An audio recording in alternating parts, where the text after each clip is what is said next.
This group is a group of women that have all had children, and we're going to make artwork about their experience of giving birth and the early years of parenting. But at this stage in the course, which is only in the second week of the 12 weeks, I'm just giving them structures and methods for making contemporary art, and the individual meanings will be imparted into that sculpture or video or photography that they make much more as we go along. So at the moment they're just being given methods for what I'd say is making contemporary art.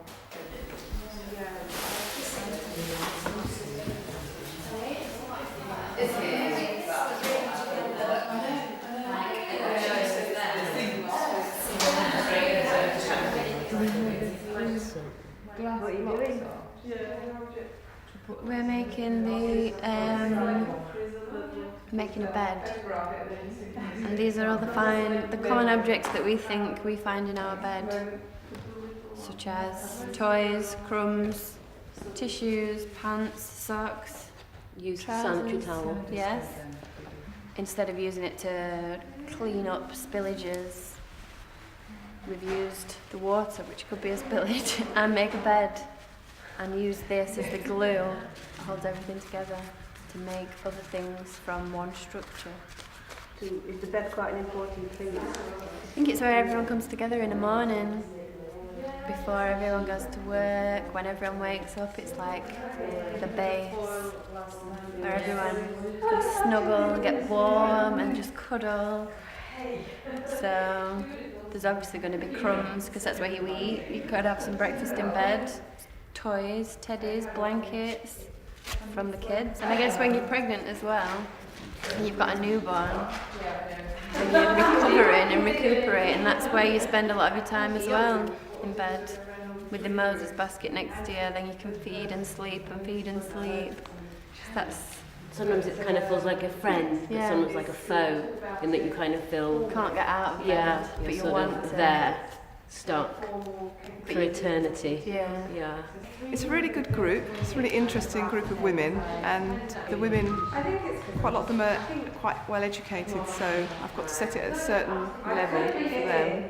And the first week I felt that I'd pitched it just right because I didn't have to change anything in the workshop. I just could run through, and everybody seemed to be absorbing, and I wasn't losing any people, and people weren't confused. And then this week, it's the same, very similar structure, and again, I can see now the gaps in what people need to develop and what they are already good at. But in 12 weeks, we should have quite a few artworks, hopefully.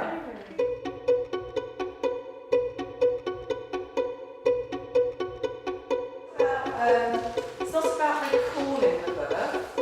It's a question that keeps going around your head about the event of the labour, or the kind of early days leading up to it, or the early days after it, but around the birth event.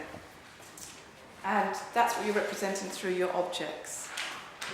Now, it can be something that is quite kind of traumatic and problem and you could say visceral, or it could be something that's poetic and a small little thing that happened that is about the bird song in the morning. It could be you can play it in lots of different ways, okay?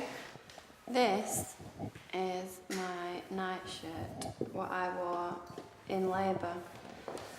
The whole time towards the end of labour, all I was focusing on was getting it off, just pulling it off, just trying to get it off, but I couldn't because I had a drip in my hand where they kept shoving medication, where they put everything in.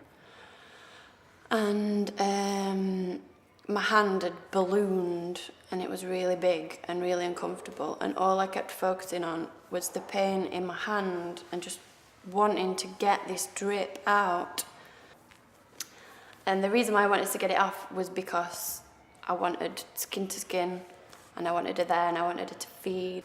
And I've just got photos of the gown being up there while she's feeding, and then my ballooned, incredible Hulk hand. cannula. Mine was like nearly 16 years ago. With Jack, I had the cannula, and I just remember, although I didn't get Hulk hand, but I do remember that you couldn't move your hand because every time you did, it just dug in, and it was really painful. And again, and I know why it was there because I'd lost a lot of blood, and it was hormone replacement, whatever it was. But yeah, it's like I'm with you with the cannula. I've never had a cannula.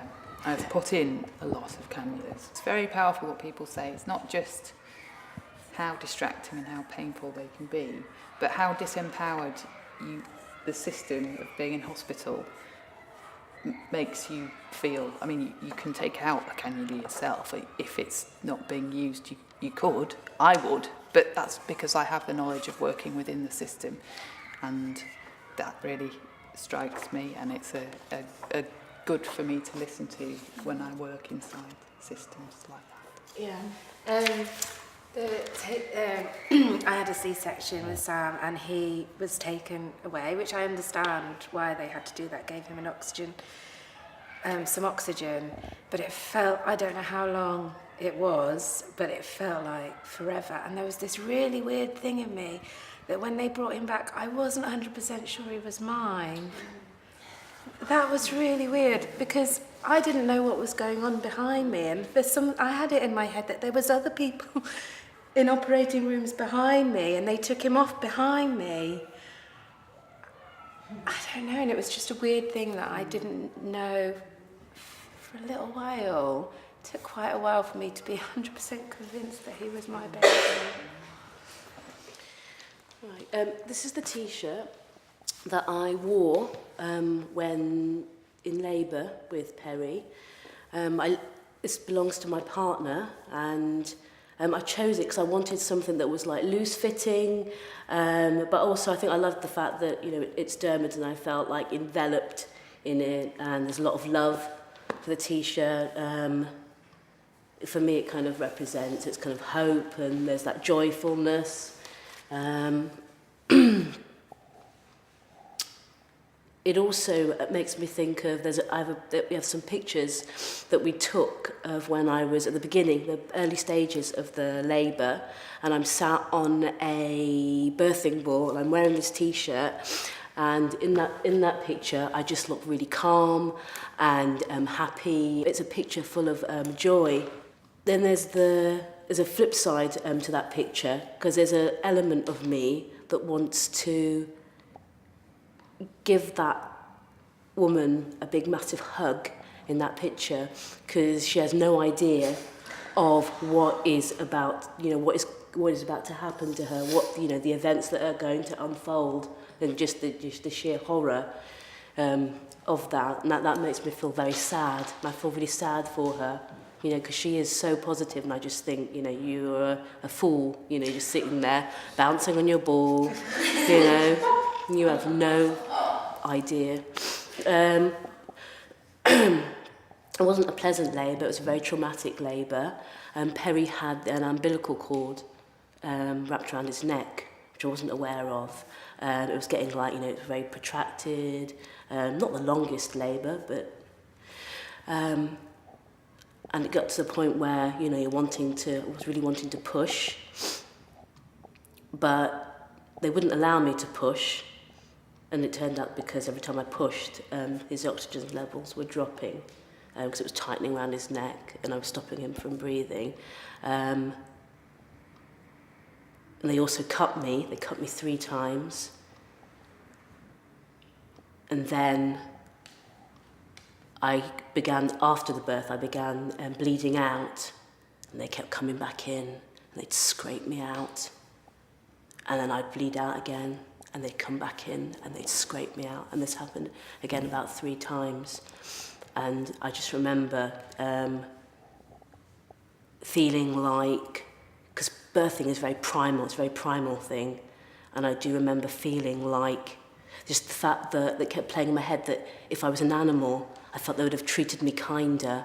And I kept thinking they would have put me down. They would have put me down by now. They wouldn't have allowed me to suffer that amount of just like pain, and it was just horrendous.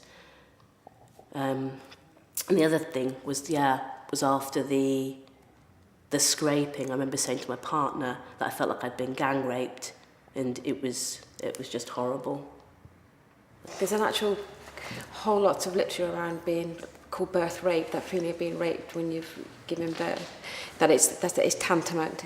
You can define it as a traumatic birth experience, as a birth rape, which just seems, for some people, it's just the most awful way to describe birth, and for some people it's just the reality, and that fits with their experience. And I think for me, it wasn't akin to feeling rape, but it was something around being violated, this kind of this sameness of feeling through your birth experience, being violated, and the shock of that, the shock that can actually happen. And we're supposed to just kind of walk on and get on. After that, look after a baby and breastfeed and all those things. So that's my experience, and that was the experience of when I had my first baby, and it was a section, and there's seemingly dozens of people in the room with me, each doing something to my body, and not knowing their names or anything about them, and just feeling totally disempowered and scared and violated. I was not having things done to me, apart from by my own body and by my baby. So I didn't feel like things were taken from me. I felt afterwards, on reflection, very empowered by both my labours and deliveries.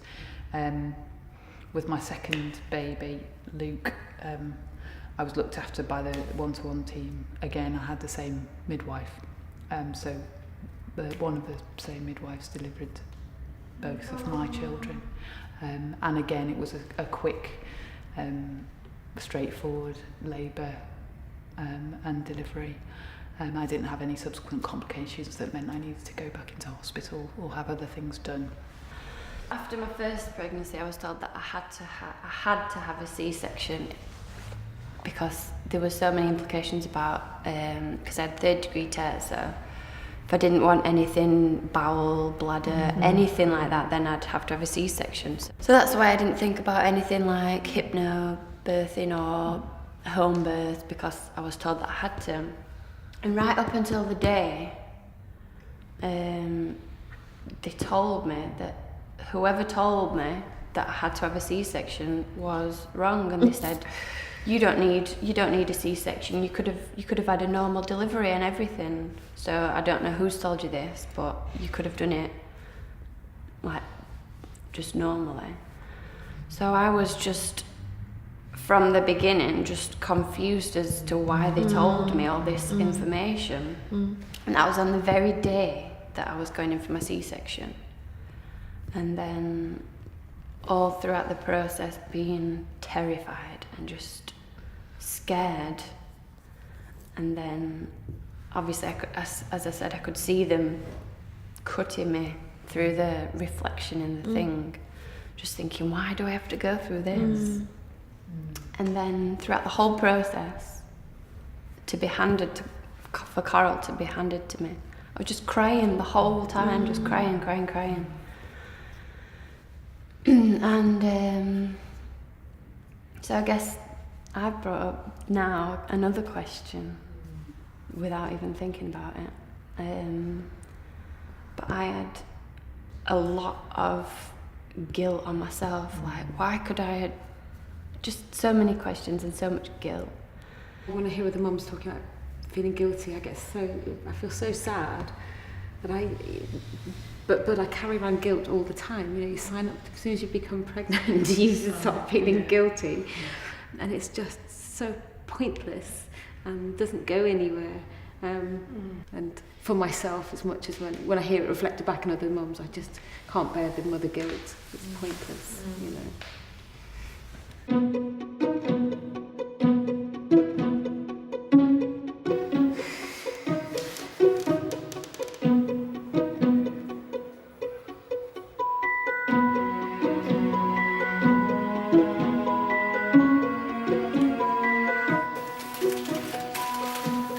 So I'm at a point now where I'm wanting them to pursue their own artistic concerns, own ideas, own themes. and also decide on the materials and objects that they use. I divided it into two, so that the first session was them working on their own ideas, but with all a collective material.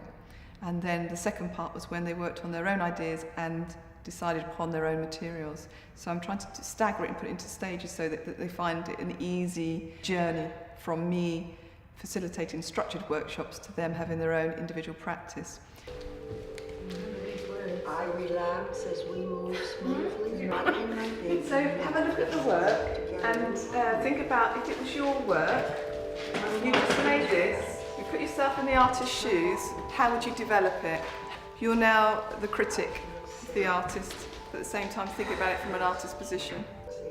Well, I wanted to bring in something that shows the conflict within me, and blame towards myself, and I'm thinking of myself as the faulty tap that needed to be fixed. Yeah. This is all coming out because I started reading the hypnobirthing book after I did record my video last time, and a lot of feelings were coming out, and quite a lot of negative feelings were coming out while I was reading the hypnobirthing book. And the hypnobirthing book talks about the caregivers. Make sure the caregivers do this, this, and this. So many people's births go wrong because of the caregivers, this, and this. And I was like, I literally don't blame my caregivers. So if it went wrong, if it's not the caregiver's fault, it must be my fault. Something wrong with me, and that's something that I'm trying to work through. So. Lucy? I feel a bit distracted by that CD, but then when everyone is silent and there's just the noise of it, I think it complements the work quite well. Yeah, I do. I want to own, contain, hang on to every moment. I can't link the baby in hospital who I held skin to skin for hours to the boy now. They're like separate people. Each stage feels completely separate from the memory of what has gone before. Seasons change, the boy changes, new crazes, what was an obsession is now for babies and banished to the cellar. The grief of each passing stage is almost equal to the joy in it. There are days when fuck kids and time slips by in a haze of chaos and just getting through the day. But I want to grab, catch, pull back each moment and have it again so that I can really experience it, own it, contain and hang on to it. And the tragedy is that is impossible. These stages have gone and we've moved on to the next. The little boy is gone and he has become this boy now. And I'm constantly grieving the loss of him while constantly feeling the joy and love of who he is now. So I'm thinking that someone should be pegging them up as we go, and because I'm talking about all the different crazes that the kids go through, I want to have more that says that. You know, the things that you talk about that are banished to the cellar, you could get them out of the cellar, and when somebody's pegging them out on the line, sort of have them, do you know what I mean? Like, in my house anyway, you're always stepping over things and it's like an obstacle course. So that could be part of it, like some of it could be broken, like a toy could be broken or something, or in its box or something, and you could be like stepping over it as though it's like, I don't know.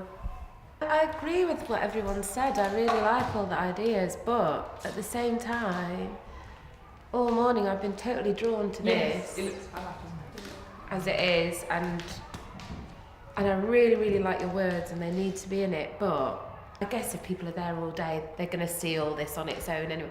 I think people need to just look at that and mourn themselves off, because it's more, you know, looking at the tiny weeny ones makes me mourn, and before they hear the words. Do you think the words need to be there at all then? Well, I love the words, they made me cry. but I like that on its own as well.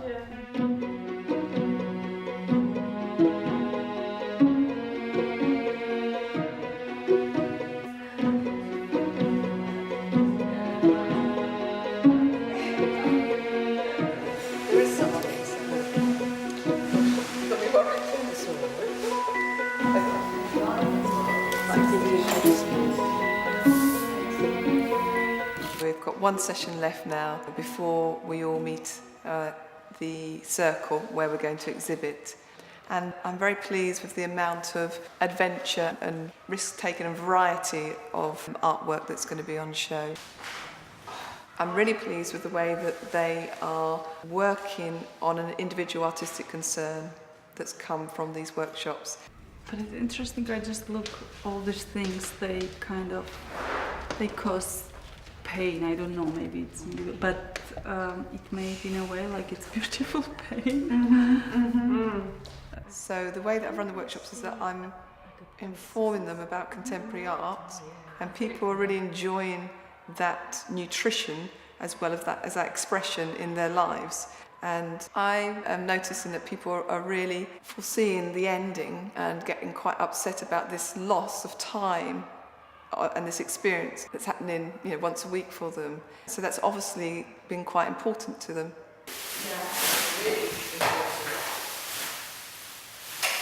I was very apprehensive about getting involved in this, and now that I have got involved, and it's like I really enjoyed the creative process and experiences and use that and transform that into art. It's just been quite eye-opening, and there's a definite sadness in that it's can come to an end, and not having an avenue to be able to do it.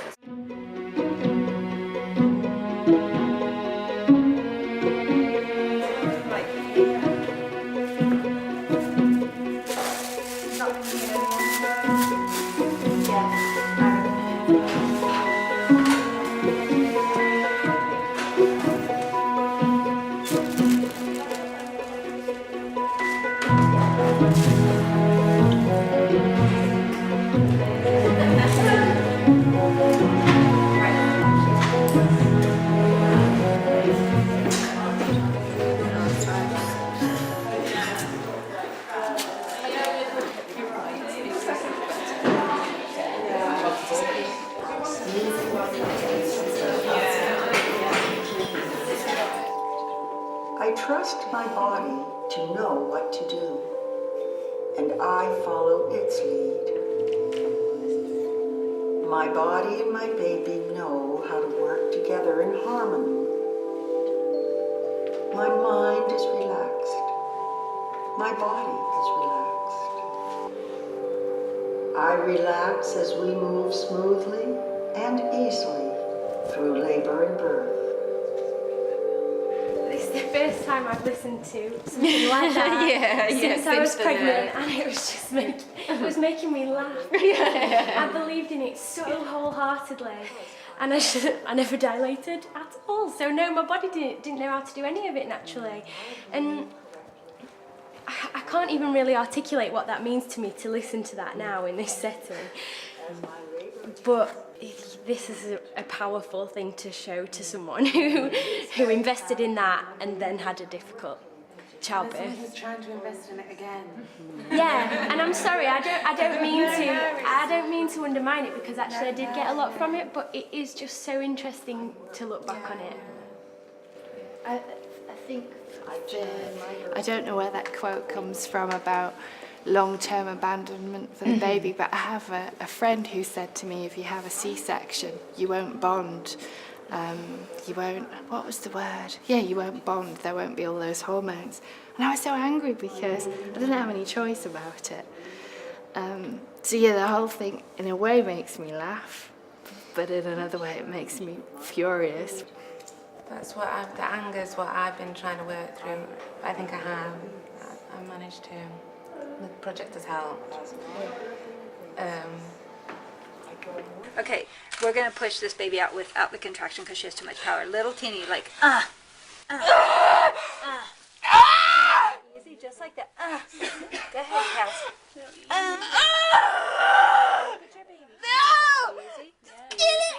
out! I titled my work In Search of Silence, and I tried to work with audio and image. The audio, I think you need to have a time to listen. It's a very realistic, straightforward, physical thing like birth. And I couldn't agree more with the quotation of Leslie Reagan about the thing that pregnancy is a tightrope walking. And I really felt that during my pregnancy, and I think it's a time when your mind is not silent, and I really wanted to look for silence that is embracing, inviting, and working with a material like cotton was very, very interesting thing. It has a positive side and beginning and embracing and warm and gentle, and it was interesting process. I found it quite nice to juxtapose silence and birth.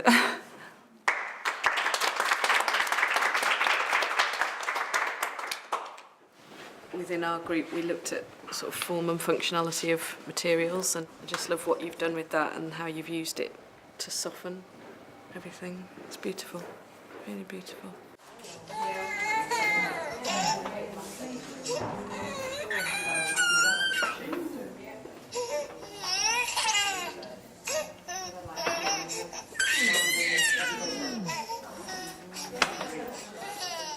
Now, there's something for me as a non-mother, something about how those kind of baby smells are not homely. That there's something kind of a bit icky about them, and you know, distancing, and kind of don't really want to know to a certain extent. Beautiful work, but you know, the smells, I'd kind of leave those behind. I thought that it was brilliant to have art that is about smell. Maybe I don't experience much art, but I think that's really rare. This is my piece, the washing line, and it's called Hanging On. And I do have an audio piece to go with it, which you can just listen to if there's time.